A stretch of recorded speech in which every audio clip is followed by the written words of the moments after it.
Ladies and gentlemen, welcome to Tilt Talk Show Monday night here. Tuesday night, actually, Tuesday night.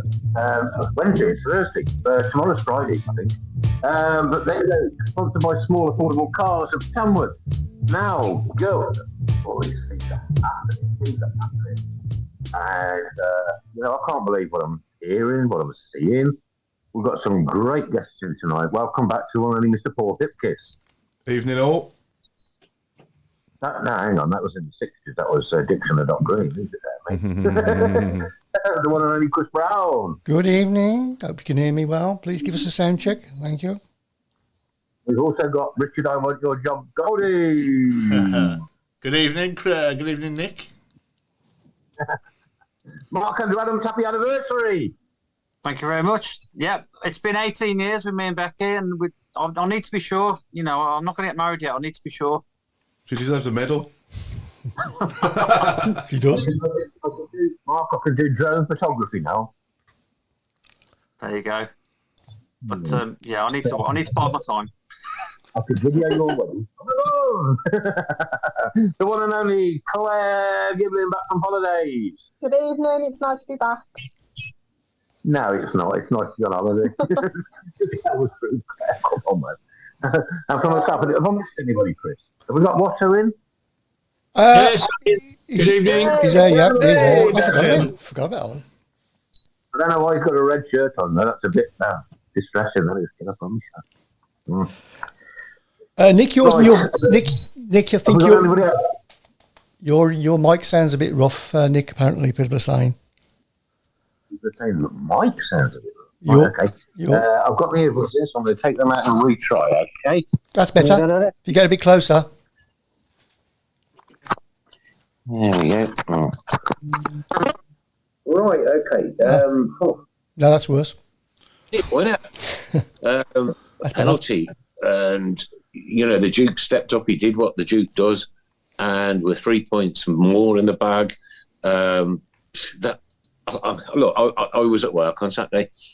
Hang on, Nick. You mentioned a legend there, Djukovic, but we also are joined tonight by another legend. Oh, yeah, I forgot to mention him, didn't I? Richard Goulding. Who is it? No. Sorry. It's me old mate, Paul Tait! Good evening, everybody. Good evening. Good to be here. Hello, Tait. Oh, Hello, everyone. Young as ever, mate, I promise you. What skin products are you using? No alcohol, that's what it's called. Is it? Yeah. You try it? I'll try it for an hour. We'll see then. We'll see. Might get rid of a few wrinkles. And I was like, I got my phone on at work and I could feel the place absolutely bouncing. It was proper St Andrews, and we still haven't got a full crowd in. But you were watching, the cameras were shaking. It's incredible. Who went? Yeah. Yes. Yeah, I was it. Me and Mark did, yeah. Okay, do a round robin then, Mark, and start off with obviously the tributes to Trevor, which I thought were absolutely superb. We've lost a legend. But to see all them scarves that were outside on the front of the Kop, I thought it was a lovely touch, smashing. Well done, Birmingham City Football Club.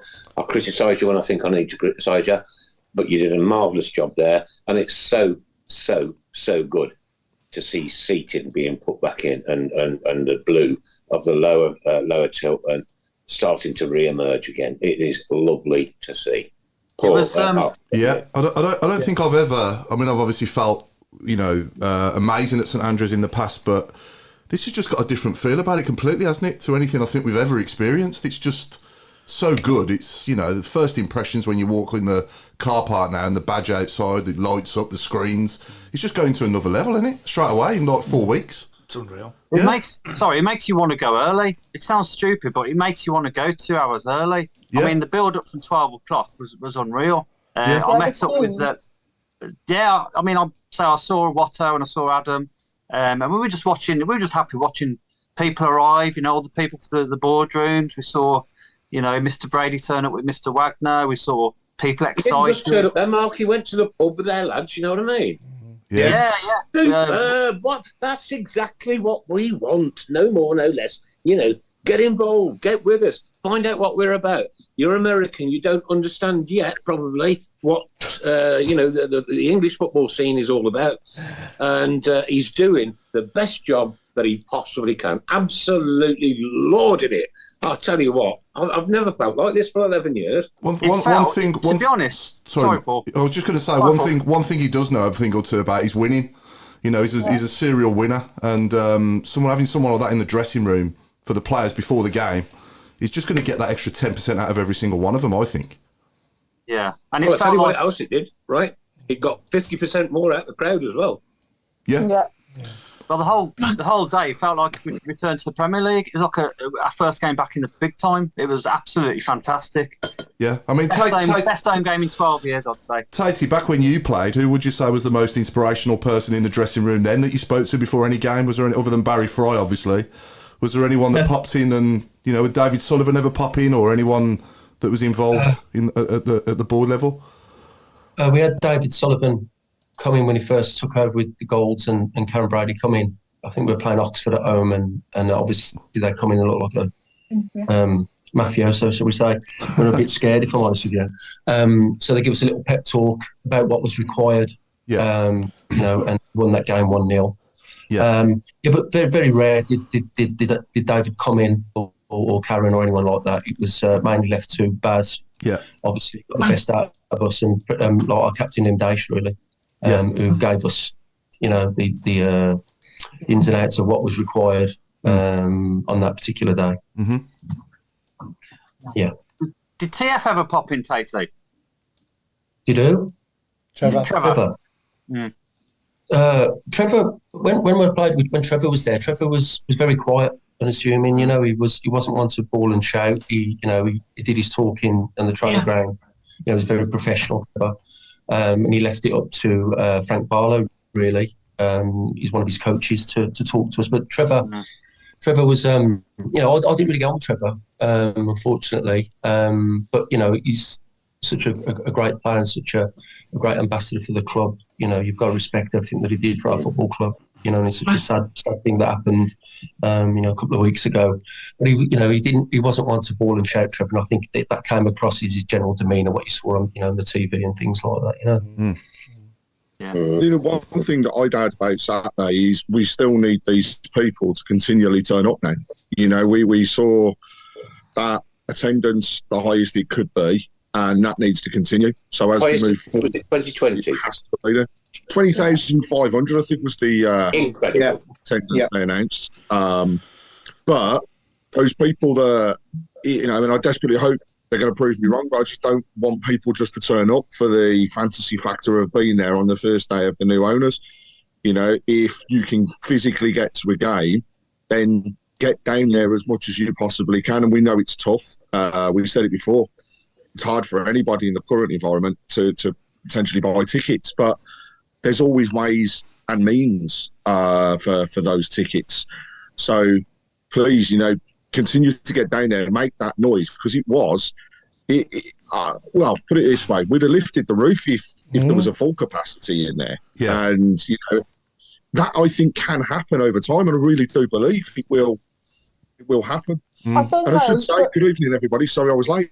Yeah, the football helps, though. We played really good football. Yeah. I think we played really, really well. So hopefully people will come back and go, actually, we don't look too bad. We've just beaten Leeds. So I just kept shaking my head at work because I couldn't believe what I was listening to. We were brilliant. The signings have been atomic. It was atomic, I promise you, mate.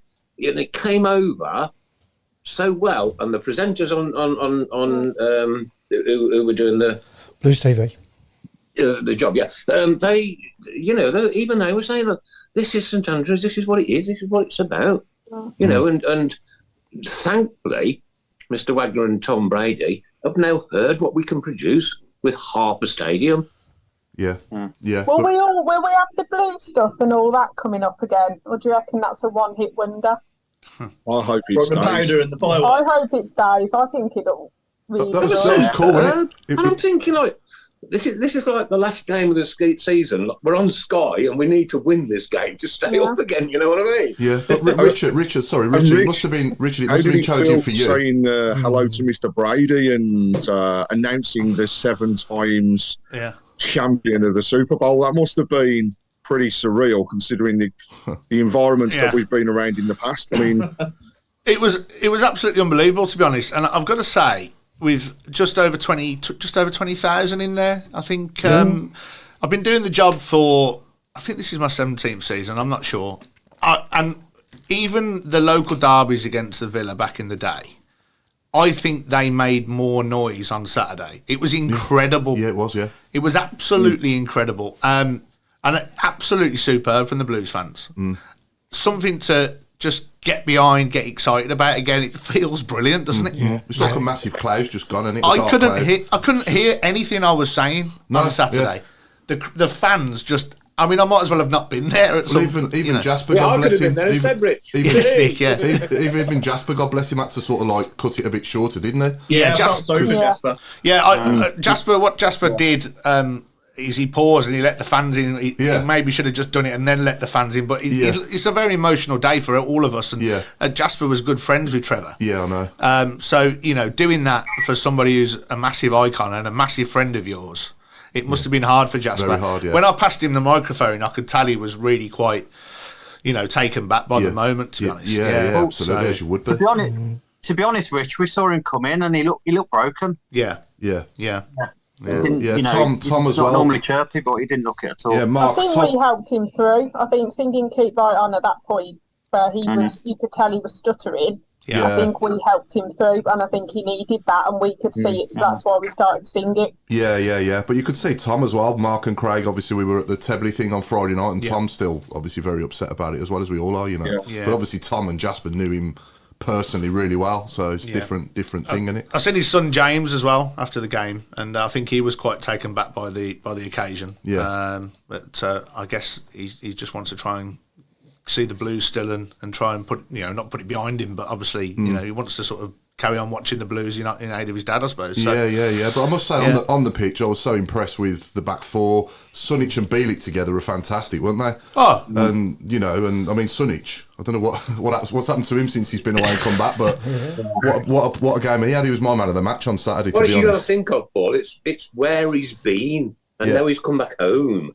Yeah. And Laird and Buchanan he's just slotted straight in. He's you wouldn't even know we signed him. I think he was brilliant, and Laird was exceptional, and Dembele. Yeah. For him to get him under £1 million, they're all going to be signings of the season because they were just brilliant. I thought Dion at the back, Sanderson had his best game in the Blues top. I thought he was absolutely superb, Dion. He was. They all were. Yeah. I had some Stoke fans come up to me on Saturday afternoon after the game, and they said, "Watch your space, mate, because your club is going to go right there. You are back. Yeah. You are back." And we've got a lot of work to do. Inside, outside, team-wise, this, that, and the other. But Richard, what's the feeling like actually inside the stadium, working within the confines of St Andrews? Is there a better feel now than there was 5, 6, 7, 8 weeks ago? Oh, I mean, absolutely. Everyone was just buzzing, Nick, to be honest. I don't think it's proper kicked in yet. I think it's going to take a couple of games. And you're talking about the pre-match stuff. We had the pyros, we had explosions and streamers. I actually didn't know we had the streamers. So when I was doing my announcement and it was going boom, boom, and I'm going, whoa. But I mean, it was incredible, wasn't it? It was like being at a Super Bowl show or something. Well, not quite as big as that, but I thought the stuff with the screen as well was brilliant. Obviously, you talking to fans in the crowd and it's on the screen. Yeah, so everyone knows what I look like now. I like that. Yeah, but we have been a downtrodden club for the last 12 years, a downtrodden club, changing managers, this, that and the other. Last day relegation battles. This is the change we have all begged for. I have the goosebumps on my arm. Here we go. Look. It could be quite a boring season, though, Nick, after 30 games gone. You know, we're like just above mid-table. Yeah. It could be I'll be boring. happy with mid-table. Save me from 17th and 18th. Mid-table's perfect. Yeah. I was only joking. Mid-table, please. Sacked in the morning. You're getting sacked in the morning. What they've done, though, in We've four... got to look forwards, though. I mean, Yeah. I'll be honest. I heard enough on Saturday of we've got our club back, right? And that's exactly what it is. It felt as though, as fans, everybody was together inside that stadium on Saturday.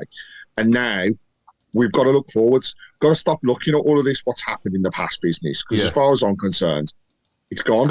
Yeah. You know, I'm now looking forward to what we can do. And I know we can't forget what's happened, but everybody's got to stop talking about it because we've got new owners. We've got new people that want to take us forward. You simply can't change what's happened. You can only make tomorrow a brighter future for everybody. Yep. There's an old saying. And we can do that as fans. There's an old saying, that the Craig, think forward, glance back, and that's what we need to do. Yeah. Was you there, Tait, on Saturday? We've got 3 signings coming anyway in the next week. Say again, Claire? I've heard we've got three signings in the locker. Okay, yeah. I've seen the striker that was playing. One's a striker. Yeah. That one he was on loan from Cardiff. Can't remember his name. We've got another 2. And Ruddy might be staying as well, which is a plus. That's really good. Yeah, that's good news. Was you there on Saturday, Tait? I was down in Cardiff with our under-18s. Okay. So we play Cardiff on at 12 o'clock. Okay. Just at their training facility just opposite their main stadium. So I didn't get back home until 4:15, so I got the last half an hour. Okay. On Blues TV. So that's what I saw and listened to a bit on the radio as well. But you know what I saw, it was very good. And it's all positive, you know. And I work for the club as well, and I'm there 2 or 3 days a week anyway at the training ground. And it's a lot of positivity. But you know, it's going to be the toughest season in the Championship that there's been, I would think, ever. I don't think there's any weak teams in there this season, and it's going to be a roller coaster again, I think. Yeah, we just played Leeds United, who came down from the Premier League. Yeah, we did, Nick. But I think I've got to look at the whole season and say, of course, I know this is the toughest league. And Tait, I totally agree. This is the toughest league we have seen in the Championship for a very long time because we've got teams that are equal. Well, we've got teams that are equal, and this is the difference. You know, I know Southampton, Leeds came down, but they've lost a lot of players. Southampton, it's something like 100 million that they've taken in now through sales of their players, but they haven't yet replaced them. So there's questions: does it make them weaker? No, it doesn't. They're a Premier League side. It makes no difference. Yeah, absolutely, Claire. Yeah, and you know, I'll just go through some of the stuff on the shout box because it's going absolutely mental tonight, as you can imagine. But Dan Nash, man of the match for me was Dion Sanderson. He was like a brick wall. Sunic found his true home now. Now he's playing in a correct midfield. Sunic is reborn from Kevin Kelly. Laird did well. People were offering in front of him. Sanderson, man of the match. That was some Jason Hughes. And Jason, good to catch up with you on Friday evening as well. So, good to see you down there. But you know, lots of comments again around Ruddy as well, and whether he is staying or moving on. So hopefully he is going to be staying with us. Lyle Taylor was at the game. Yes, he was, but I don't think that means anything. You know, perhaps he was working for the TV. We just don't know, or radio stations. But yes, he was there. There's no hiding those ones. And then we just look at let's not get carried away, especially if and when we lose a game. So Nigel, man, I couldn't echo that any further. Yeah, absolutely. We can't get beyond ourselves. No, one game at a time. But was we all confident? Yeah. Was we all confident when Dukey stepped up? Was we all confident? No. Neither was I. I thought he'd missed it. Did anyone actually think he'd missed it when he took it? Yeah, yes. I did. I thought I did. Yeah. Well, such a great feeling though when he hit the back of the net, wasn't it? What a feeling that was. Oh. And Tom also, was going nuts. Brilliant celebration as well. And I know it was, I believe it was his thank you to Trevor in a way, but the way he went and celebrated in front of the cup was brilliant. If you look on the highlights, it was touchdown. You reckon? Yeah. Tom Brady, Oh. touchdown. I think an American football celebration, in all honesty. Yeah, it was. Okay. People jumped on that quick, and it's nice to think that, but it was definitely the NFL thing link. But what they've done Or to it might have been a tribute to Severley. what they've done though to St Andrews in such a short space of time, in like 4 weeks, you know, they've already turning water into wine, aren't they? It's unbelievable. I was a bit worried actually. I thought they're not going to get this done in time, and they sort of have, haven't they? You know, they've done. You know, for what we was expecting, it's been done, and some. I mean, the screens outside the Kop, I know, amazing. getting them up and in time, and getting the content done for it, and Yeah. just the new blue on the Kop, Yeah. just looks superb. Even the main stand with the new blue seats, Yeah. it's just smartened it up, and it looks Massively. like a proper ground again, doesn't it? Yeah, even something daft like the steps being white instead of yellow. Yeah. What a difference that makes. Yeah, it was a pleasure to be there, is what I would say. An Yeah. absolute pleasure to be there. And I think the fans thought that as well. I think it come across. Yeah. You know, absolute pleasure to go there again, watch the team, be entertained. The problem we've got is, as Paul said, there's a lot of big clubs in the Championship with a lot of big aspirations, you know. Yeah, so, yeah. you know, a lot of them have been in the Premier League, come down, and there's expectations. So it just makes the league even harder, doesn't it? You know? Yeah, but, you know, positivity breeds positivity. And if we can, you know, have that right mindset all season and, you know, have this feeling like Craig said earlier, you know, get the ground like that every game this season, you just never know where it could take us. I think fans coming to I Birmingham went as to well the now. Trevor tributes last Sunday, as I said last Monday, and I looked at the outside of the ground. I thought, this looks really shabby, and there's no way they're going to get this ready for next week. Oh, I did some and then great work. Yeah. when my brother showed me a photograph of it, I was like, God, that is amazing. It's just Yeah. brilliant. I've got to say, Nick, just quickly as well. I was desperate to get hold of my match day script in advance as much as I could. No, I was desperate to get hold of your match day scripts. And I've got to give a bit of a shout out to Jake Malbasser actually from marketing, because I know him and all the office staff generally were there until about 11:30, 12 o'clock on Friday night. Really? Still sort of dotting the I's, crossing the T's. And they'd been there since 8 o'clock in the morning, and then back again on the Saturday. Okay, you know, they're there to do that job, I guess, but that's a lot of time. That's commitment for you, isn't it? Commitment. Yeah. Just to make sure that we could just get over the line and make the match day experience work. So a big shout out to Jake and all of his team as well, because they've worked really hard, as have all of the staff there. So Yeah, fair play. yeah, I just thought I'd say that. Can I give a shout to a fan that came over to me and Mark while we were there?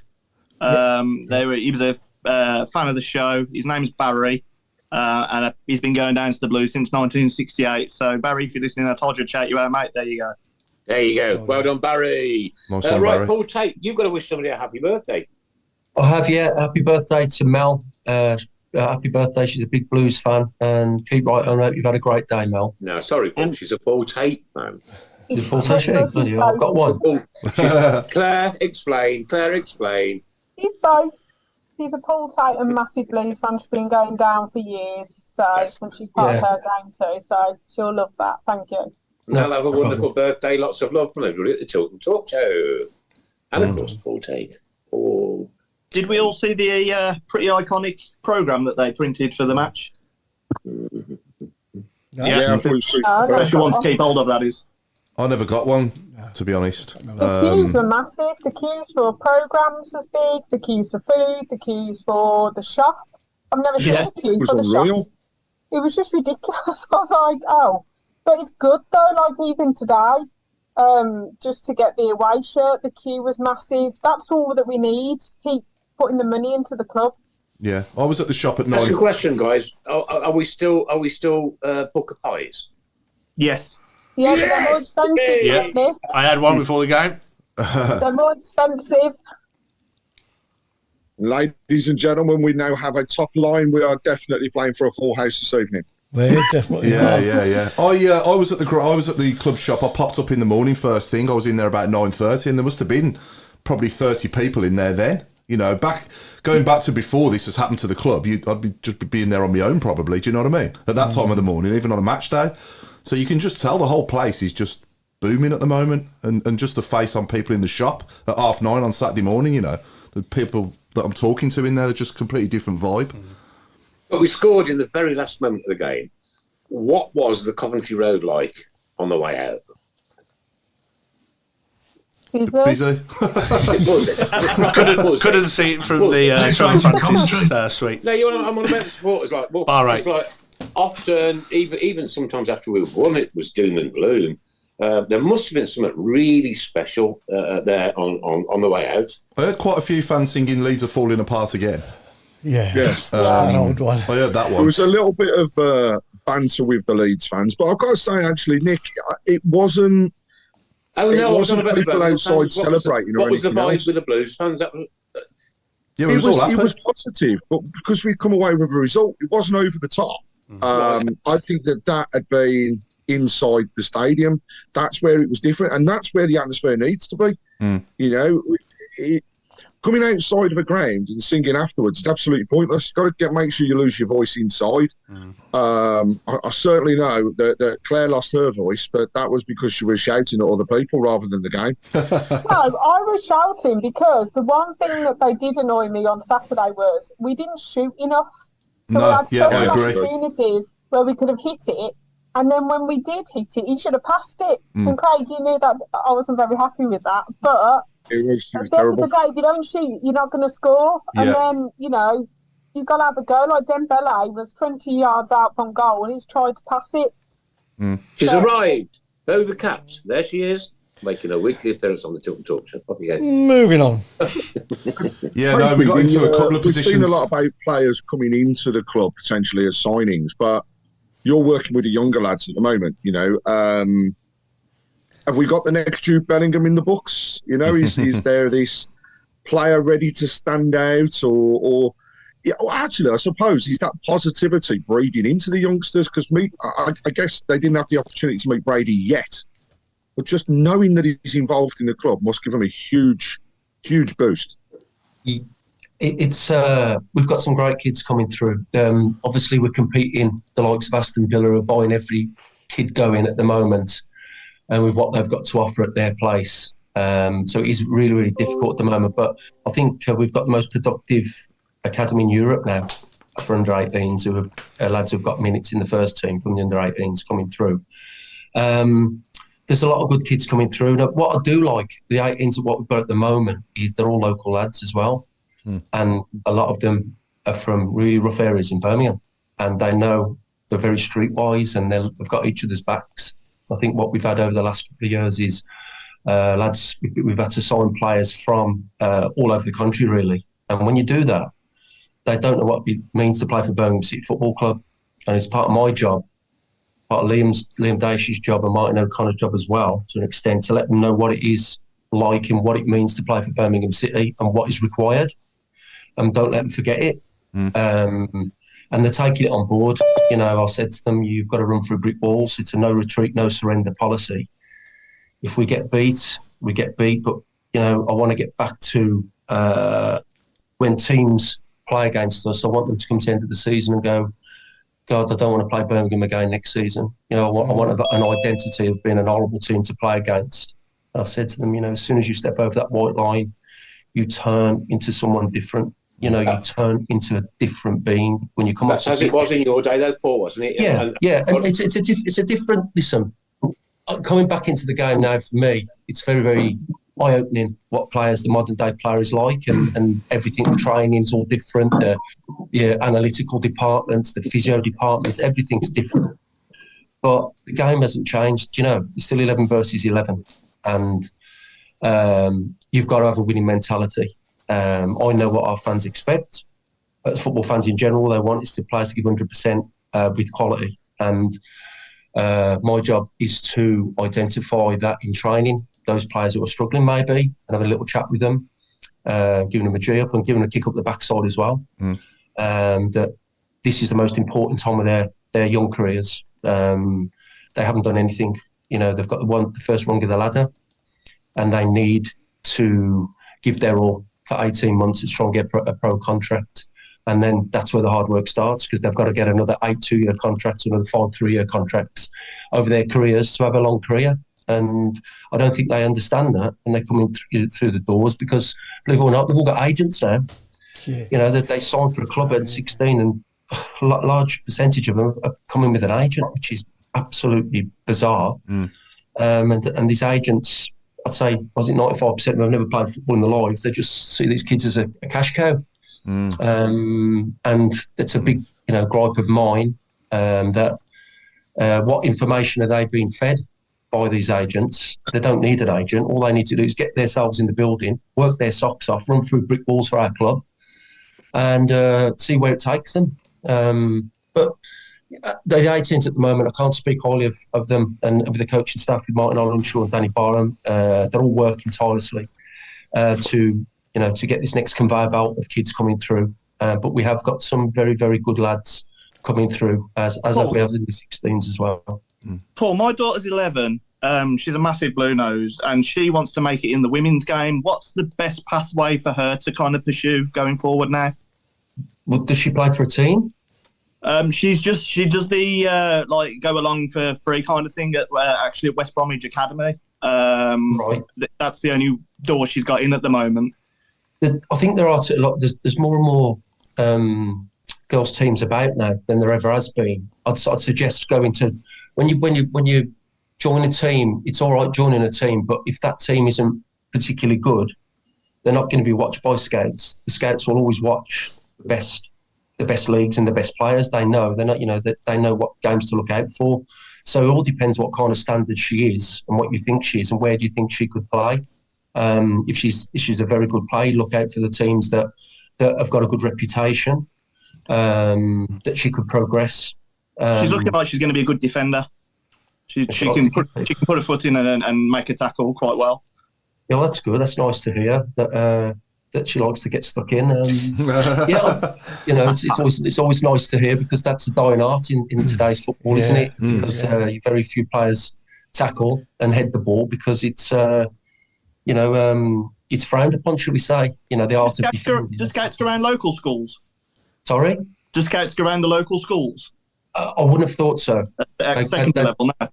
I wouldn't have thought so. They'd watch Sunday football, Saturday football, JPL, things like that, But our scouting system for the young lads, I think every league, every team has been watched, at every level. That is. But for me to say to your daughter, I'd try and get as high as you can very early, because the standard will be high and it will raise her game. When you play at a lower level and you're playing against probably people who aren't particularly progressing really well, it may stifle her. She needs to be playing very early from a good level, in my opinion, to get spotted. Paul, thanks for you, mate. Cheers. I must say that the ladies' women's World Cup tournament has been absolutely phenomenal, brilliant, superb. It's been some amazing football played there. Doing well. Yeah, it's brilliant to see. And the crowd. I'm at work, so I haven't seen any games. So they're all on at 9 o'clock in the morning, aren't they? I think. Crazy. Between 9 and 11, yeah. Yeah, I'm obviously at work and I haven't seen anything, so unfortunately. Get out! You're still in bed, Paul. Come on, just tell them. I'm up at 5 o'clock, me. Fair play. Every single day. I don't know why. I just keep on waking up at 5 o'clock. Excited. So I used to get in at 5 o'clock. Now I'm waking up at 5 o'clock. So I said, what I mean? So there we go. Richard, I just want to ask you a question, mate. Where do you watch the game from then when the game's actually on? Where are you sat watching it? Because I know obviously you announce the subs and all that as well, don't you? It sounds very glamorous, Paul. I'm in a box, but above the old tunnel in the main stand. Oh, okay, yeah. It's not really glamorous. It's probably one of the probably the only box that's never been done out, I think. But we don't mind. We just get on with it. Yeah. And back in the day, obviously, when we all used to go, ooh, when the opposition makes a sub. So, do you remember when the guy used to repeat the person's name? Yeah, so that was a guy called Keith who did that, I think, originally. Think it needs to be reborn? Well, I'm sort of still doing it. I wouldn't repeat it. I think it's a little bit cheeky. But I thought that it was. I knew about, obviously, when I started doing it so many years ago, I knew that he used to do that. Yeah. I think the guy before me did it as well a little bit, but I thought I'd carry it on, see what I get away with. But it's frowned upon sometimes, but it's actually, if you actually listen, I'm only actually just questioning it when I say it. I'm not. It's not actually disrespectful. if you listen to how I do it, it's actually like going, like, who? Like, are you sure? So, yeah. It's my favourite thing at the game. Me and my mum always talk about it. You know, when you say, like, and it's Cristiano Ronaldo, and then you wait for honestly. Yeah, and I'll tell you, I love that. Another thing this season and last season, it's HJ Wealth Planning are the sponsors. Yeah. And it's great marketing for them, because when we do the away sub, even they get a who after after we've had the it's brilliant. I think that is so funny, because I love my comedy. There's no better in life than laughter. There's enough things going on in the world without me adding to anybody's misery, and to laugh is the best thing ever. But when that very first, I can't remember the footballer's name, and he repeated it twice, and I was just in tears. Absolutely superb it was. Yeah, the first one ever was Reggie Blinker, wasn't it? I think Reggie Blinker, when he was playing for Sheffield Wednesday. I think. Right, I'll take your word for it. And that's how it was born. I don't know where it came from though. The first one on Saturday. The first one on Saturday, by the way, was absolutely superb. It was so loud. It was brilliant. I get a right buzz when the crowd do that back. Sorry, he wanted to get in. Sorry about that. Rich, have I imagined it, or has the PA system actually had an upgrade as part of the new owners? No, I don't think you've imagined it. I think it has. Yeah. They've really tried actually to get this better. It was chronic. Yeah, well, I always used to say to people when they say to me, it sounds really rubbish, it sounds like... I'll go, when you speak like that, you're Chris Browne in disguise. Yeah. Rich and Tait as well. Have you met Mr. Brady yet? Have you got any plans to? I personally haven't. I know there are plans to meet Tom Wagner and the rest of them, but I'm not sure on Tom Brady's if he's going to be coming much more. I'm not sure. I know Tom Wagner will be, but I'm sure we'll have a little meeting with him and the academy guys shortly. But everything coming from him for the academy anyway is all positive, because it's been seriously underfunded, our academy. And the training facilities have been let go because the groundsmen haven't had enough staff, believe it or not, and enough equipment. All the equipment's out of date, and everything needs upgrading. The pitches need upgrading for where the lads train. So everything, what we're hearing, is positive, but it's obviously you've got to get it right, first team first, before it filters down to anyone else, because if your first team aren't doing on the pitch, then nothing else is going to work. So I'll get that, and long may it continue, but I'm looking forward to the investment for our academy, so our kids have got decent facilities. We've got to learn to walk before we run. I haven't met them either, by the way. I don't know why they'd want to meet me, to be honest. Richard, quick question for you, buddy. Do you know, with all your pre-match bits that you do you write your own stuff, or does somebody else write that for you and prepare it? No, it's prepared by the club. The only thing I prepare is the half-time interview with the player, which sometimes comes across a little bit short. But you write an interview, sort of 5-6 questions, and sometimes it could end up being 5 to 7 minutes long. But then you could get a player who's just little like one-word answers. Yeah. And what we have to remember is we've got 15-minute break, but actually we've only got 12 maximum, really, because the players are coming out, especially if you're 1-0 down or the other team's 1-0 down, they send them out early generally. So I try to not anything at half-time, try to make 10 minutes maximum. Because if we were still out on the pitch messing around, like kicking a ball into the net or a chip and win or something like that, that's no good. We've got to be off. Yeah. So, but no, the answer I went off piece there. No, the club prepare it, and I do the half-time stuff for the guest, which was John Frayne on Saturday. He was John. Yeah, he was great. Good guest as well. Yeah, he is. Yeah, we've had him on here. Yeah. I guess it can be challenging at times as well, because they've just coming out of the Legends Lounge, haven't they? After being in there since midday. Yeah, well, we all know that Hoppy's always good entertainment. No, I mean he doesn't drink a thing. Richard's chip and win coming back or the shed. Question for Paul Hipkiss. Are you turning that water into wine? Always.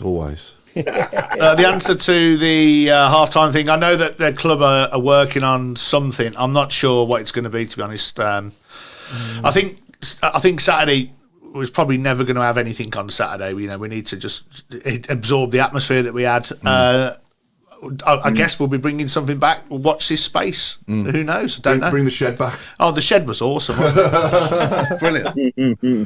Did we see the new flag that was unfurled on the Tilton? Yeah. Yeah. New smelly flag. Very good. I know. Yeah. Where's the old brand one? new? It don't smell yet. It will do. It will do. Yeah. Time. Yeah, it was lovely. I was. I'm just trying to imagine what it's going to be like when the lower Tilton and Copper open. You know, it's going to be incredible, isn't it? Really, I mean, it was incredible anyway. But when you've got like the stadium, I think we will sell out. To be honest, when it's fully open, because it's going to be a novelty as well. The Isn't safe it? standing will have an impact as well. Well, I was just about to say, how good does the safe standing look? Awesome. By the way, Yeah. Good. So when it was first proposed, I was under the understanding it wasn't going to be all of the lower. Yeah, it's all the lower Tilton. Yeah, all over Tilton. Yeah, that's going to be all. Right, just want to bring the chairman of the board in. What's your take on what's been going on lately? Can't get me breath, to be honest. I'll tell you what I saw today was a young lad walking down Bexhill High Street with a Birmingham City shirt on. You really? Now, this is 200 miles away from Birmingham, and I looked and I couldn't get me breath, and I thought, that lad's probably had that shirt for about 3 years, and he's just now brave enough to walk down Bexhill High Street with it on. And it's incredible. And I spoke to him, and his mum had been the reason he supports Birmingham. His mum and dad lived in Birmingham for a long time, and that's why they support Birmingham. But this lad wasn't old enough. He's never been to Birmingham in his life, but he got the shirt on, and I pulled up in my car and I saw him, and I thought, that's a blue shirt, and I believe it. Never seen one in this area before. Never ever seen a Birmingham City shirt in this area, but there he was, and I thought, well, that speaks volumes, and he's suddenly proud to put that on and walk down whatever street.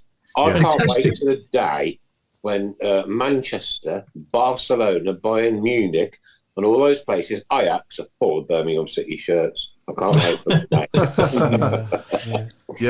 I've just got to say, before we carry on, good evening to Mike Wiseman, who's joined us and watching the show. And your celebrations on Saturday and your face behind Mr. Wagner when we scored that penalty is superb. And I may happen to have a screenshot that I'll pass over to you. But it really is very good indeed. It looked completely. That also shows how much people that have been involved in the club for a long time actually appreciate what's going on as well. Almost at the end of the game, Craig, and I don't know whether you've seen any of the footage, the TV cameras panned into Mr. Wagner and Tom, and this little lad come walking down the steps, held his hand out and shook Mr. Wagner's hand. That was Adam? This lad was about 9. He was about 9 years old. And the look on his face was like, oh my goodness me, this is what I want to see. I want to see stuff like that. Brilliant. Absolutely beautiful moment. He does seem to have a lot of time actually for the younger ones. Just before we opened the turnstiles, we had I don't know if you noticed the Trevor Francis thing on the centre circle that the kids and we did a practice pre-match, and he came over and introduced himself to every single one of those kids, shook all their hands. That's superb. Top draw. Absolutely top draw. They want to make us a global brand, don't they? And I think they're going to. I've got every confidence. Every time I hear Tom Wagner speak, I could listen to him talk all day. He's fantastic. I'm annoyed at that, Paul, is that I'm 61 years old. Yeah. And I know, it's gone and it's history, but the last 12 years has been just such a waste, such a complete waste. Doesn't Wembley come up about every 12 years for the Blues? Not a football team in the world called London, and I can tell you now, I can see this going all the way. I just hope I live long enough to watch it. Go on, Rich. I'm just saying, we're due a trip to Wembley, aren't we, Nick? Every 12 years or so. 12 years, How fitting would it be if it would be in the year with what happened with Trevor, if we actually achieved something this season? Massive cup run. How fitting would that be?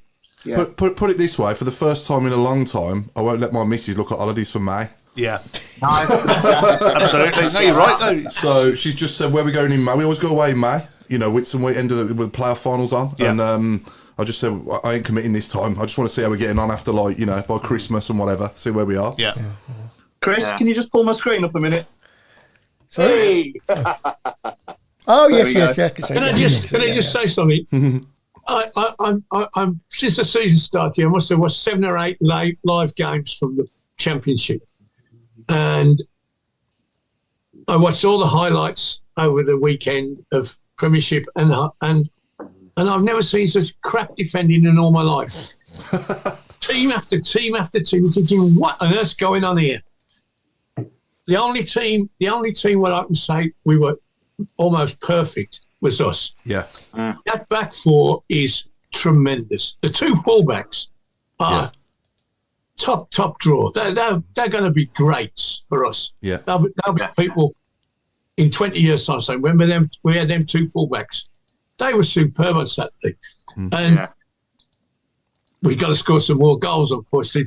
But if we defend like that for 20-odd games, then there's nothing we can't do. But we know something's going to happen. A ball bounces the wrong way. Somebody sticks the ball in the net, and we've got to score more goals. We've got to score more goals. One a game is not going to cut it. As good as our defence is, and it was brilliant. I loved it. I was a fullback myself, and I just looked. I can go back the horror shows I've had set in front of me over the last 12 years of left backs who can't play. This guy Buchanan was superb. Yeah, and I sat there looking at him. It's right in front of me for the second half, and I think you can play, son. You've got it all. Your pace, strength. You can pass. I love this. I absolutely love this. And the fact that they hadn't got any tea in the main stand canteen, I even forgave them for that. I said to my dad, this is by far the best left back we've had. This is only half hour into the game. I said to my dad, this is the best left back we've had since David Murphy, straight away. Yeah. What does everyone think of the cup draw, by the way? We're at home. Cardiff. It's winnable, isn't it? Yeah, you get a home game. Let's go on a cup. I love the cup. Absolutely love it. Let's go for it. Get it full. Let's get it full again. Who's going to turn up on a Tuesday night? Come down. Is it on the Tuesday? Is it the 29th? I think it's normally on a Tuesday. All you people have got to do right now is remember that moment against West Ham at St Andrews. Oh God! And that atmosphere, and that the passion and the love for our football club. We need to get that back in our bones. Completely and utterly support our club. Week in, week out, win, lose or draw, and we will lose. We will lose. We do need to do that every week. Yeah, really. I mean, people who couldn't go on Saturday because it was like inundated with people who couldn't go, but those sort of people come to the cup game. Or if you can't make go for the games, come to the cup game. Kids for a quid, five for everybody else. Fill the ground. Yeah. Can I just nothing if possible? Can I just remind everybody as well that the Blues are letting I think it's all season ticket holders into the ladies' game. That's right. Yeah, on Sunday, isn't it? Yeah. So that's really good. That's really encouraging as well to get bums on seats for that. I say the ladies, call the women's now, isn't it? But I think that's superb as well from the Blues, getting bums on seats for that, and let's try and get some bigger crowds in for that as well. Yeah. I've got a problem on the 29th. I'm going to see Peter Kay. Oh, okay. Yeah, but also I think with the women's as well, getting Hope Powell in, you've got to go for promotion. She is a legend in the women's game, and what she doesn't know about football isn't worth knowing. Yeah. So they've got to go for promotion this season because they could go far now, especially with her. Yeah. They're making some really impressive appointments, aren't they? You have to say that. You can just tell that they want everything to be world class, don't they? Everything's got to be elite. Absolutely. I think if we can get some bums on seats there, especially this one. I'm not saying it's going. I don't know what they're going to do with the tickets, but this one free on Sunday. I think that's great for families as well. Just go down and have a day out. Yeah, it's great. Yeah, definitely. What time is kick off? Oh, you've put me on the spot. I think it's 2:00. 2:00 for women's. Yeah, 2:00.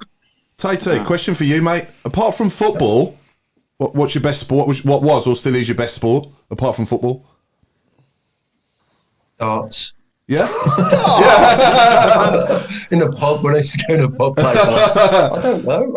I'm not really into any of the sports. I watch them. I played, used to play cricket years ago. Yeah. I started golf as most footballers do. Yeah. But obviously that was so frustrating, and I always ended up waiting to get back to have a drink at the bar. So I used to cut the golf short and end up off me nut for about 2 days after that. So what I do now is just walk the dogs. That's my sort of, if you could call that a sport. I love dogs, and I just go out with my dogs, and I'll go for miles, and brilliant. That's what I do. But for sport, I'm not really into anything other than football, if I'm honest with you. Ever done a 180? Ever done a 180 on a dartboard? Have I ever done a what? Sorry, a 180 on a dartboord. Ever done a 180 on a dartboard? Have you? Fair play. I'm not playing him. Oh no, I'm not either. No. I've got 2 treble 20s a couple of times, but then I just lose the plot. Yeah, they get a 1. Yeah. What does everyone think of American football? Do we all watch it? Do we all know a lot about it? I do. I love it. It know was a you pinch do, me Adam, moment when we. Yeah, it was a pinch me moment when we appointed Brady. Yeah. Well, you turned up on Saturday with a massive cheeseburger. One of those caps with 2 hands on it, clapping. Big foam hands in the stadium. I knew who he was, but I'm not massively into NFL. Same. I have watched a few YouTube videos since though he's come in and seen his best bits and stuff. That's only natural though, right? You can see he's a class act, can't you? Yeah, it's top class. Yeah, he'll make a big difference when they're around the place. Well, that can last, 15, 20 minutes, a quarter or just over that, but still lasts 4.5 hours in total because of all the stoppage. That's baseball, Craig. Baseball's horror. It's horrendous. I do like watching, though. I do like watching the American football because it is entertainment. And if they can bring even 15-20% of what's in that game towards St Andrews, it's just a huge difference. And Tait, a couple of questions have come through on the board, and actually just a general comment as well, which I found quite amusing. You were talking about players saying they've got agents. Well, Linda, bless her, has mentioned that her 8-year-old granddaughter has actually told her she needs an agent already. So it shows how it rubs off in the game. So a couple of questions that have come through. So in terms of, you mentioned there the youngsters, I think we've heard a lot around some of the names, but one especially seems to be resonating quite a bit, and it's son of friend of the show and ex-Birmingham City employee and article writer Colin Tatum. And his son is doing very well at the moment. So the question is, thoughts on him, and do you think he could break through into the first team at any point? That's a good question. He's had a very good start to the season. He scored a hat-trick. We beat Nottingham Forest last week in a friendly 6-0, or a Cat 1 academy, very highly regarded. He scored 3. And had a couple of more assists, so he's hit the ground running, and he scored 2 at Cardiff in our first game of the season on Saturday, and was very, very lively. He's a natural, but I'd say he's the best goal scorer at the club, in the whole club at the minute, and that's including the first team. Best natural finisher I've seen. Really? Yeah, he's very much old school. He plays on the shoulder, makes some very intelligent runs, and anything around the box, he's absolutely lethal. He had a bit of a bad patch in the last season. His confidence went a bit. When goal scorers aren't scoring, they tend to lose their confidence. And what am I playing for? He was trying too hard. I had a good chat with him. I've got a lot of time for Frank, a lot of work with Frank, and he's done exceptionally well. He's a lovely kid. Obviously, I'm good friends with his dad as well. And we've got him back at the ground running. We went on tour to Scotland with the 18s in July. And we played 3 games up there, 1-2, beat Rangers 3-1, lost to Bournemouth 2-0, beat Ayr 2-1. And everything has been positive. And Frank is, if he keeps his head and keeps on working hard, he's got a great chance. He's a second-year scholar at the moment, so he's coming up to get his first pro deal. And I'm hoping that he continues in his finer form. But he's a he's a great worker, and he's quite aggressive as well. Trying to instill that into him, that he's, controlled aggression. You just can't go around the pitch kicking players these days, unfortunately. But he's learning his trade, shall we say, and he's taking it all on board. But he's one to watch out for. I love the way he plays. His runs that he makes, and he's just a natural finisher. But he has got a great chance, Frank. Really good chance. When you have players like that, Tait, do you have the seniors or the senior players that have a little look when they finish their sessions and stuff? I not really know, because the seniors now are trained down at Henley in Arden. Of course, yeah. Down there, and we're based still at Wast Hills. But last season, I got a few of the second-year scholars. I got Lucas Jukovic to go come and have a chat with a couple of with Frank, with Ben Beresford, who's got his first pro contract, about what is expected from them. To when they step across that white line, how to hold the ball up, runs to make, and Juki's been brilliant with them, and that's part of my job as well, is to get them, the senior pros, to integrate with the youngsters, and the youngsters look up to them, and to get to pass on the tips of the trade, really. And players like Lucas Jukovic is great for that. I was going to say, can you see Juki coming into coaching yourself? Do you think he'd make a good coach? Do you think he'd... Yeah, the knowledge that he's got is invaluable to youngsters coming through. There's not that many ex-pros at our club in the academy. I think there's only Marcus Painter and Liam Daisher, who's the academy director, who have played professional football. And I'm not saying there's nothing wrong with that, but it's always good to have, the players look up to youngsters. Deanie might have gone down that route. Sorry? I thought Deanie might have gone down that route. He may do. When I spoke to him before he at the end of the season, he had a lot of offers that he was considering, and he probably will. I know he's doing his badges and that, and he probably will. He is a leader, Troy, and he's well respected by youngsters. From where he's come from, off Chelmsford Wood, and he's forged a great career in the game and off the field now. Yeah. He's got his work on the TV, his work on for the various newspapers, but he should go into some form of coaching, because he's got a lot to offer. There's a lot of pros. It's different. When you come out the game, and just because you've played the game doesn't make you're going to be a good coach. Do you understand? There's a lot of hard work that goes in by the coaching department. And all the hard work that they go and do in their badges. It doesn't mean you're going to be a great coach. A lot of players have found that out. It's really, really difficult, to work with youngsters coming through and to get the best out of them. It really is hard. I think, what level are you at now, though, Paul? I don't coach. I'm not coaching any of the kids. I'm a mentor. Okay.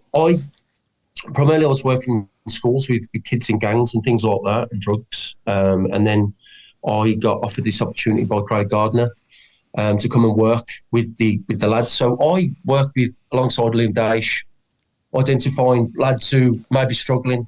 And then we've got an academy psychologist, Dr. Sarah Finney, who's a fantastic psychologist, sports psychologist. And then I'm my eyes for on the pitches, that if I do see lads struggling, that I have a chat with them, and then see if we can get them in with the psychologist and see what's going on for them. So it's something that's probably groundbreaking, really, that not many clubs have got that. Yeah, what a fantastic initiative. So many horrible things going on the streets of not only Birmingham, but down here, and every town. That is an absolute revelation, I promise you. We've got a lot of lads who come from inner city Birmingham who, they step out of their doors, postcode lottery, the areas where they live in Nansworth, Newtown, Lascelles, that we've had to move from those areas and put them into club digs, So that is very dangerous. We identified that they have, it's roulette for them. If they turn out their door and they go left, they could get shot. If they turn out right, they could get stabbed. So we thought, best thing for these players is to move them into safe areas, give them the support, give them every opportunity to become a professional footballer, and just concentrate on being a professional footballer rather than going out of a night and worrying about what's going to happen. And brilliant work. But what happens to that child when they're then told they're not good enough? Well, we've got things in place for them now. We do monitor them. We do keep in touch. We try and get them other clubs. Mm-hmm. We've got obviously the lads who've just been released, who have gone this, parted ways with the club. We were in touch with them. A lot of them, we've got them as scholarships in America. Doing their scholarships, playing football. So there's a lot of aftercare that goes on then. Yeah, there's more aftercare than what was when I played. Well-being, isn't it? Yeah, it's player welfare, player well-being. Obviously, the disappointment for a player, you can imagine these players have devoted 10, 12 years of their young lives to becoming a professional footballer, and then they get told, I'm sorry, but we're not going to get you a contract. It's absolutely heartbreaking for them. But it's not the end of the road, and I've tried to have a chat with them, have meetings with them to try and get through to them. I played with Lee Shaw, who went on to, in our youth team, or just between our under 16s, and he got released, went on to Torquay, spent 18 months there, went to play for Man United, England, and he had the absolutely fantastic career. He obviously lives in Spain now. And it's not the end of the road. Just because one coach, it's about opinions football. Just because our clubs say you're not ready for us, there's 91 other clubs out there who. And again, I know it. these are sensitive questions, right? But how is that process? How does it? Is that process mapped out by one person, or do you have meetings and then meetings with the individual? It's meetings with the family, with the parents, with the player. Yeah. We've got a whole player welfare department at the club, which look after these players, which are in regular contact even now, knowing where they are, what they're doing, what clubs they're going to. We forward all their clips of them to clubs, a circular to clubs to say, this is what we've got, this is what this player can offer. Are you interested? And a lot of the lads have been away. They've been, with a variety of clubs already. And some have got stuff sorted and some haven't. And you've just got to keep knocking on the door and don't give up. The football world's a cruel world. It's not like turning up and having a five-a-side game. It's a cruel world, the football world. And if you're not strong and committed and got the desire and the fight, you're going to go under. So the other part of the question then is,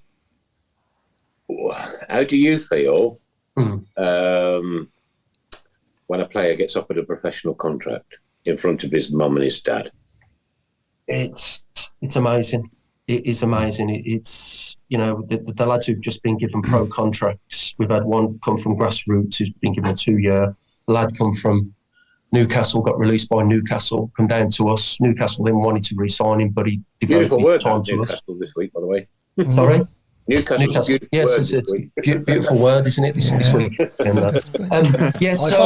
It's the best feeling ever. You can imagine these lads. The parents have been putting all the time and effort, travelling all around the country to watching them play, and seeing their child get a professional contract. But I always try and emphasise to these kids, when I have my little meetings and my little chats with them, that you've done nothing. All you've got is a professional contract, 1 or 2 years. This is where it starts now, because in 2 years' time, you could be out the door. What you're going to do in those 2 years to get another professional contract, you've got to work your socks off, and every training session matters.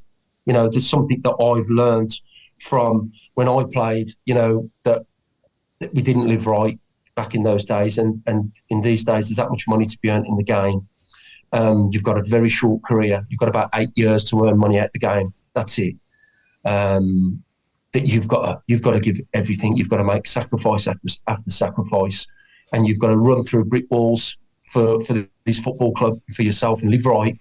And we've got people like myself, ex-players like Tait, like Martin O'Connor there to help you, who knows what it's like to be a player. I was a pro for 15, 16 years. Tait the same, and Martin O'Connor, captain of the club, as was Liam Tait, brilliant captains, and the kids have got that now to fall back on.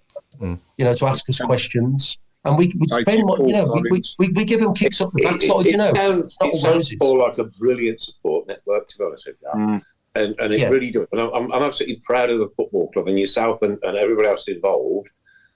We would never know the answers to these questions without asking them. And to have this opportunity to ask, they're very sensitive questions, right? We're talking about very young people that growing up, so to speak, in inverted commas, either making a career or not making a career. And, to know that support network is still there for them when... Well, I had a meeting with them, was it the 21st last week? Or I think it was last week. And, they're struggling as a unit, they're struggling. And I just said, what you don't want to do is sit here in 12 months or 18 months' time thinking, what could I have done better? And if you get released, what could I have done to get me a professional contract? Do not leave it in the dressing room. Do not leave it on the training pitch. Give your all. And if you can come off that pitch, training pitch, and look yourself in the mirror and say, I have tried everything in my power to become a professional footballer at this football club, and it hasn't worked. You can look yourself and go, you know what? It hasn't worked, but I can move on. But don't leave it in the dressing room or on the training pitch. You haven't trained correctly, right? Because you're going to have myself and the rest of the coaches are going to give you a kick up the backside, and don't come crying to us saying, well, I haven't got a professional contract, because we can say A, B, C, D, E, F, G, H, I, whatever. This is why you haven't, because you haven't done what's been requested of you, all right? And what the talent that you have is you've wasted your talent in the last 12, 18 months. Don't leave it in here. Do not leave it in the dressing room. Get out there, you train hard, you live right, okay? And you've got the backing. Anything you need will back you up, as long as you give 110% for this football club. If you're not, I'm going to give you a kick up the arse. Martin O'Connor's going to give you a kick up the arse, and Liam Daesh is going to give you a kick up the arse.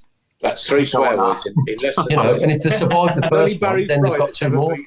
We can we're allowed to say arse, don't worry about it. Tait, some of the comments that are on the board. Great to have a good insight, Craig, isn't it? Go on, Craig. Just to say, so many questions that are coming through, so I'm just a general comment first of all from Paul Collins. He said, Tait, you should coach. You were an amazing player. He'd love it as well to see Brian Hughes at some point getting involved. What he's also passed comments of, which I think is absolutely spot on, is managers as well make or break a player. And that at some point, every player has been turned down. So, it makes sense with everything you're saying. There's another question that's around, do you think now that we're linked with the American side of things, that actually there will be opportunities for potential scholarships out in the States, where I think we're seeing an increase in the game? Possibly, yeah. I mean, we've just had a couple of lads go across to America who've just been released from their scholarships. Every year you have companies come in and they do presentations for the kids of the scholars, and this is what we can offer you if you don't get offered a professional contract. And the kids, it's a fantastic opportunity going to America for 3 or 4 years. A lot of them living there. It could happen. I'm excited to what could happen. Obviously, tour in America with the first team. I'm looking at things like that. And for our academy as well. Pre-season we normally go playing the Cheltenhams, Northamptons every single season. And the fans are going, "Oh, not them again." Do you know what I mean? We might as well have a good link up with them. But will we be playing in America? Will there be something happening over there? For the brand of our the undefeated brand of taking Birmingham City Football Club over to America. I'm looking at all things like that, and we're very positive about the future. I only want the best for our football club, and I'll run through a brick wall for our football club, and so will a lot of the staff down there at the moment. The kids are in safe hands at the moment, and onwards and upwards. I mean, to be honest, sorry, Craig, that's inspiring to hear, that side of it. We don't often think of that side of it. So that's brilliant to hear, that is. Tait, back when... sorry, Craig. Rich, question there for is, of yourself. course, Mark, Birmingham in Alabama. Yeah. Go on, Craig. Jason McDonoghue's asked, Rich, during lockdown, you did the fantastic fundraising event with the DJing down at St Andrews. Yeah. Are there any plans to do another one? And do you think we'd get fireworks and laser lights again for that one? It was absolutely brilliant, wasn't it? Even though I do say it myself, it was absolutely superb. And Joe Hunt and Andy Ball as well, great. JK as well. I've spoken to Ian Dutton a couple of times about it, and I know Ian Dutton was absolutely amazed by the event. he phoned me about 10 minutes after we went off, and he said it was one of the best events he's ever seen at the Blues. I'd love to do it again. Ian knows that I'd love to do it again, and maybe we could do it even bigger and even better next time. So I'd be all over it. It was a lot of hard work under very difficult conditions at the time as well. So I would hope to say yes to whoever asked the question. Hopefully. Maybe 1 year, Rich, you could do it in Times Square. That would be good, wouldn't it? That'd be New good. York, can only dream. Press the buttons to bring him the new year, Rich, and announce it at the same time. Tate, just coming back to your role for a minute. Tate, just coming back to your role for a minute, mate. Back when you played, who was your biggest mentor, and is there a lot you're taking from them now into the role you're doing nowadays? Well, it was very much a drinking culture, wasn't it, when I played, when I first broke into the team. But I always allude to Liam Daish as a captain who just held everything together under Barry Fry's era. He was just a leader. And even now I work, I speak to him every day and work with him as well. And everything about him epitomises Birmingham City Football Club. He wants the best. He wants the best for every player at our club, every young player coming through, and he held our club together. When you hear Barry Fry talking about the pressure was on to get us promoted, to win every game, to win the cup. And I think I genuinely do believe if it wasn't for Liam Daish and the drive that he had, we wouldn't have got there. I mean, I shared a room with Daish the other week in Glasgow, up in Largs for our under-18 tour, and he even started verbally me at 7 o'clock in the morning. Absolutely brutal to me about how I was looking, how my legs were like sausages. I had 3 chins, and I'll be dead in 2 years. And then just walked off. And then that was at 7 o'clock in the morning. I thought, bloody hell, he must have had a really bad dream. But you know what? I took it on board. I've lost a stone since then, in weight. And I looked at myself and I went, you know what? I am eating 12 almond slices a day, and maybe he has got a point. Because of my addictions, I'll go into things quite mad, whether it's satsumas, melons, almond slices. I can't stop. So I took on board, and when he speaks, you listen. So even to this day, I really respect what he says, and as a mentor. And when he speaks, I listen, because I know that he was a top professional. He wants the best, and he's a man to be listened to. Yeah. And I think it could only be for the benefit of our club to have someone like him leading our academy and leading our kids forward and leading the club. He's been a manager in the past, and he knows how to win games, and he knows what he wants. And for me, I do listen to him. Probably the only one in the game I've ever listened to, really, if I'm honest with you. Can I share a room with him next time? Yeah. Yeah. Rich, another question that's come through, which I think this one's so good. The names of players. We come across what were very, very basic names to start off with, and now we have every name that seems to come from under the sun from every country. Yeah. You have to practice. No, I don't even get a chance, and it's a nightmare because in the Championship, you're not watching these players week in, week out because they're not televised as much. In the Premier League, you see a name and you know how it's pronounced because you see them every week. But in the Championship, it is an absolute nightmare some games, and I'll go to the other team, one of the assistant managers, and ask them, how do you say that? And sometimes they wind me up, and I'll say it wrong because and I truly believe that what they say is correct. Yeah. But there's actually phonetic things that have been brought out now for each club, I think. So each club's having to do a phonetic alphabet of how they're spelt. But no, to answer your question, just a lot of research at last minute. It's called panicking, basically. Yeah. So yeah. Yeah, brilliant. Yeah. Richard. Have you ever made a proper gaff live? I think the worst one was when we was playing Reading, and I said substitution for Blackpool. Yeah.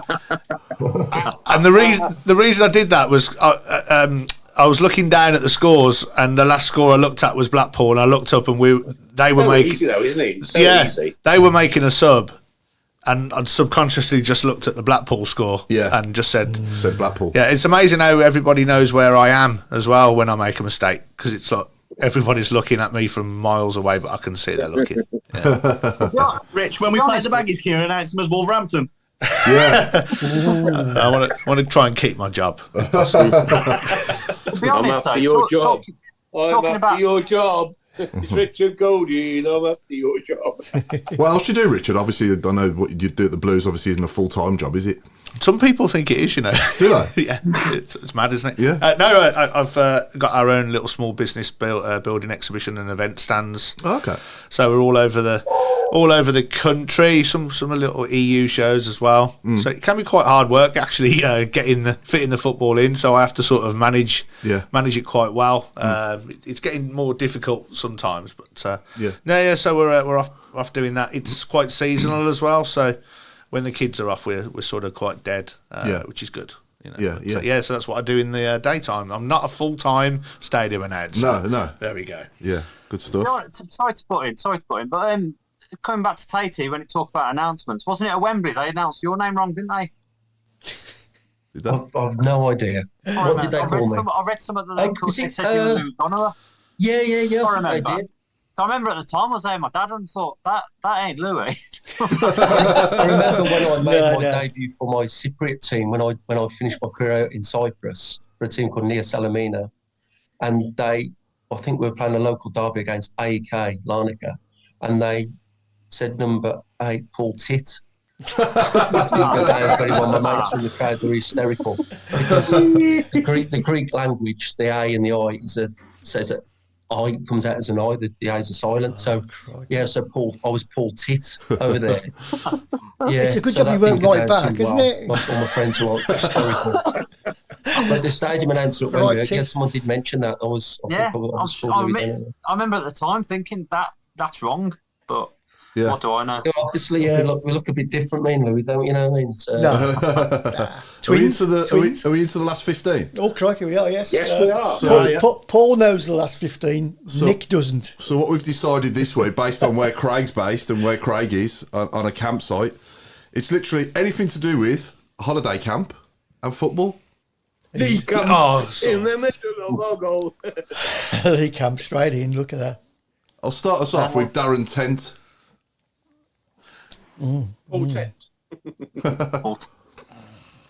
Actually, while we're thinking, can I just do a really quick shout out? So I met a lad on the train coming home called Dan, one of our listeners who lives in London. Right. And he randomly sort of started chatting, and he listens all the time. So, cheers, Dan, if you're listening. He's stalking you now, isn't he, Mark? Hey, he's stalking you now. Tait, can I come back to you, Paul? Yeah. Right. I want you to take your finger away from you and then look directly at the camera. Right. What I try to do is find out a doppelganger. Now, look straight at the camera. Is this, or is this not, a very young version of Harry Redknapp? No. Harry Redknapp? No, that's terrible. Nick, we want him to come back on again, you know. Yeah, we do want him to come back on. I think Paul Tait looks like Paul Tait. Yeah. There's never going to be another one. There's no one else who's going to look like that.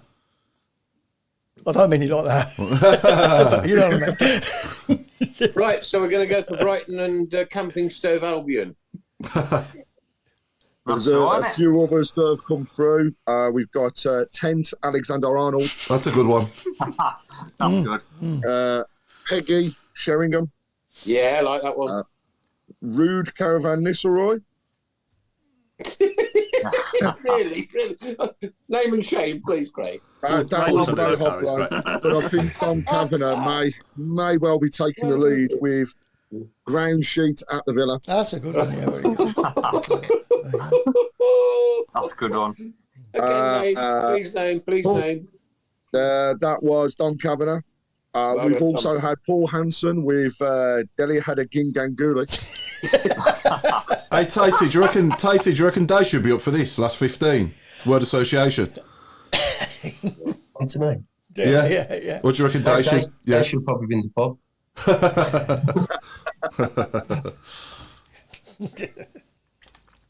We've also got Portaloo Macari from Jason Hughes. Superb. That's a good one. That's a good one. Nicky Forster from Pete Taylor. Nicky Forster. These are good tonight. These are Borussia Munchen Glamping from Brett Stanley. That's a good one. Lee Geary has said Jack Butlins. Not bad. Michael Woods, I think he's pushing it a little bit because he's gone with Andy Tent Peg instead of Leg. I don't think that was Mark Hopkins, Jonathan Grainsheet. Superb again. Yeah. You got any? Ray Hobrook, brilliant. Shower Block Madston. Oh, superb. Yeah. Have you had all afternoon to think about these, though, Paul? Yes, they have. I've only said one. I have another question. I've been watching them on the group. Totally stumped. About 2 o'clock this afternoon, so we can do some reading. All these comments, though, they weren't on there. Please, So everybody these are listening, all don't live. think that they're very, very clever. 'Cause they're not. I can't think of any more, and I said about 5 earlier. I can only remember one. Oh, yeah, I'm trying to think. Just going back to my Liam. list just to see if I can shout any out. Liam Dash, hard as nails, Baz said he'd head an aeroplane if he wasn't far wrong. And he wasn't Absolutely far wrong. right, yeah. I loved him when I was younger. A brilliant player. Well, loved you all, Tait, in that squad, 95. Brilliant. What a squad. What a squad. Mark Ward in midfield, Peter Shearer, yourself, Donowa, Jose Dominguez, Kevin Francis, Steve Claridge. What a team. All from memory that was, wasn't it, Paul? Oh, it was, yeah, absolutely. All from memory. Gary Cooper, left back, he was a good player. Yeah. Who was Jonathan Hunt, remember all the actions he used to score from midfield? Jonathan Hunt was class, class player. Yeah. Gary Paul, right Of back. course, Paul. when you're camping, just before you go to bed, you have a hot chocolate. Yeah. You do, well done. Yeah, Benno in goal and Dave Barnett, and we had players like Andy Saville on the bench, didn't we, and in and around it, and people like that as well was involved. Neil Doherty, he was a good little player, Doherty. Neil Doherty, didn't get much of a chance, but he never let us down, did he? No, Paul Williams, remember Paul Williams, the striker? Yeah. He scored, didn't he, in the semi? Ken Charlery. Yeah, Ken Charlery, yeah, he was good. He weren't bad. Yeah, he was decent. Here's a great question, Tate. If you could have a top with anyone dead or alive, who would it be with and why?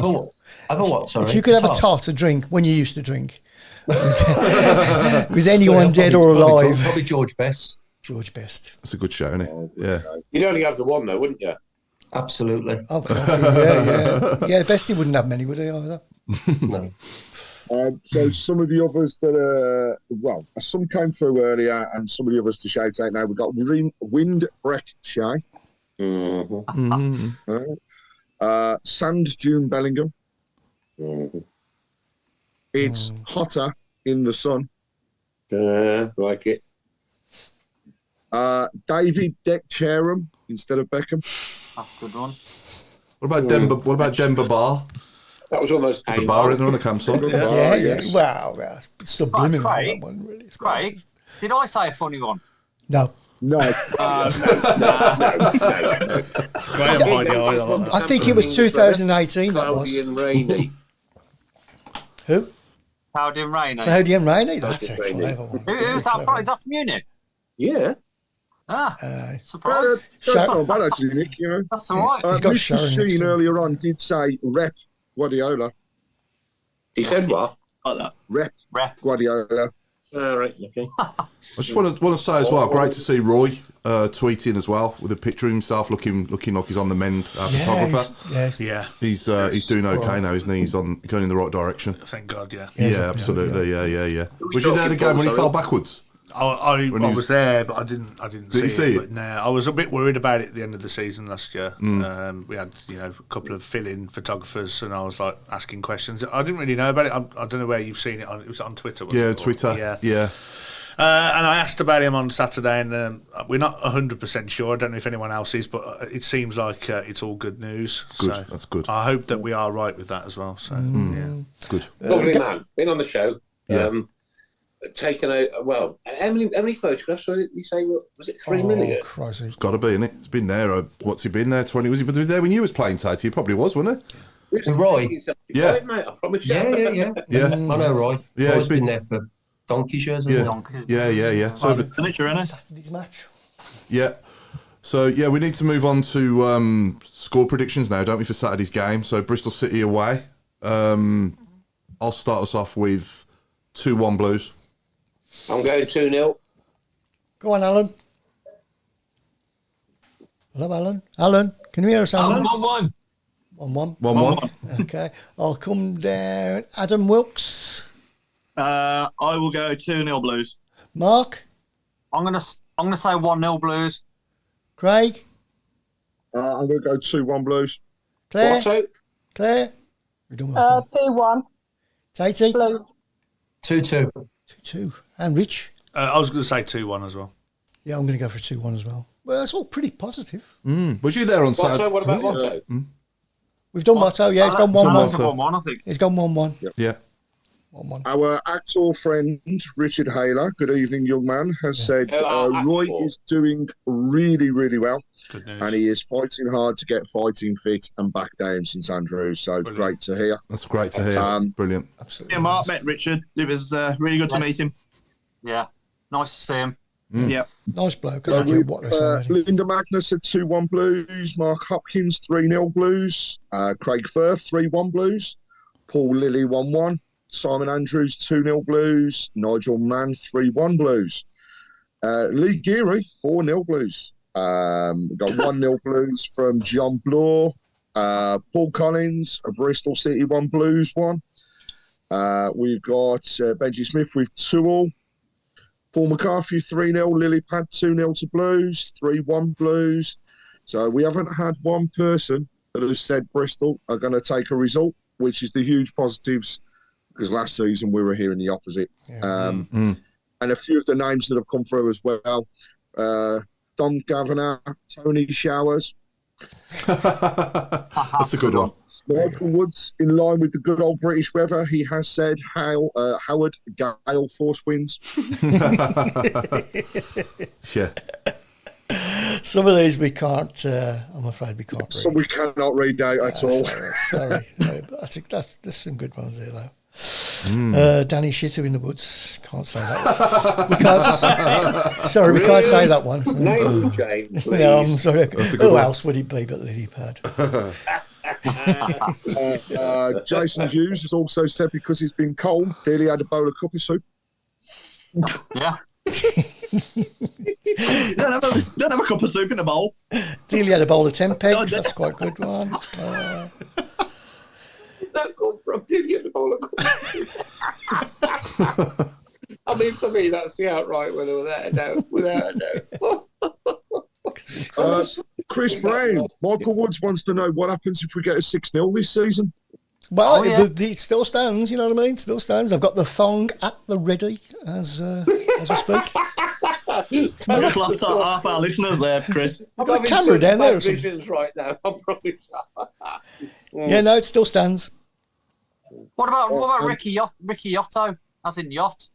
Ricky Yotto. What's that? You can't That's another ball rush, mate. Oh, come on, your camping trip. Mark, Sorry, it's all right, ladies and gents, girls and boys. Don't worry, Mark comes from Coventry. I'm not from Coventry. I'm also slightly worried about Michael Wood's enthusiasm about me going naked. It is going to be a bit concerning, really, isn't it? Yeah. Definitely, Michael Woods. We cannot read that one out, but it is very good.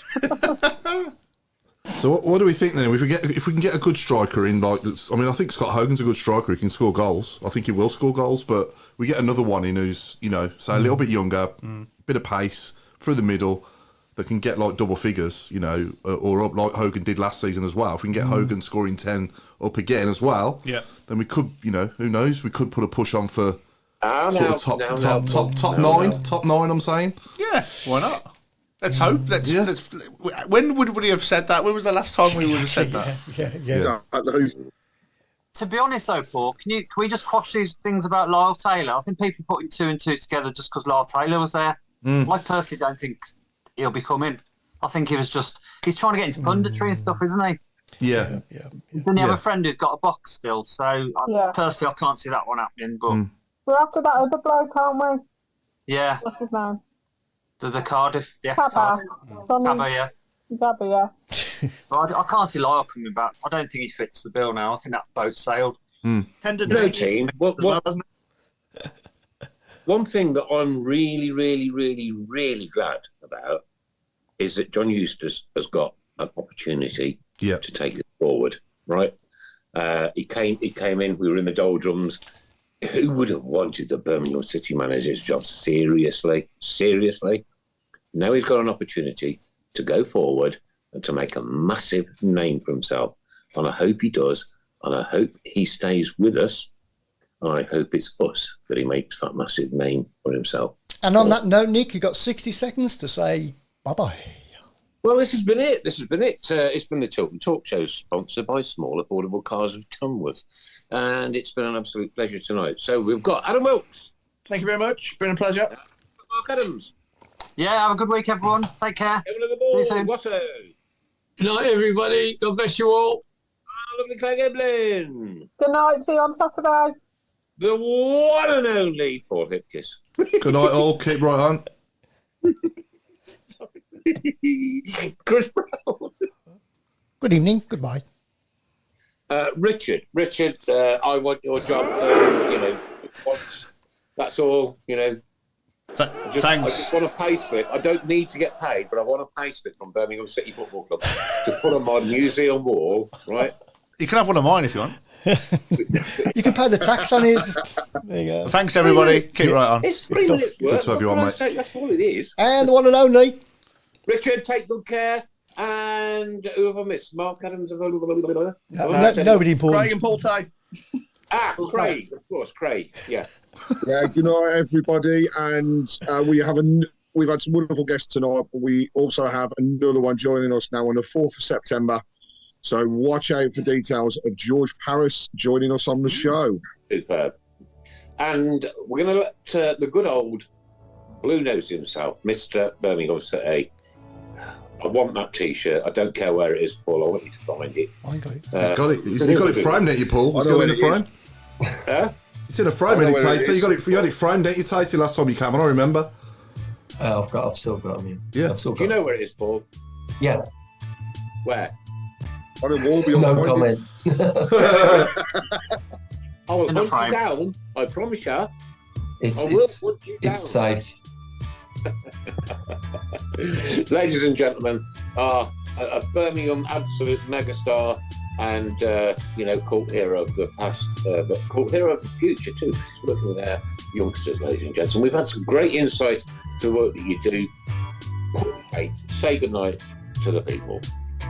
Thanks for having me, everybody. Keep right on and let's move forward together and stick together, lads. Let's all stick together. God bless you, Paul. Thank you very much indeed. Take care. Thanks for your time, Thank you. Tate. Bye all.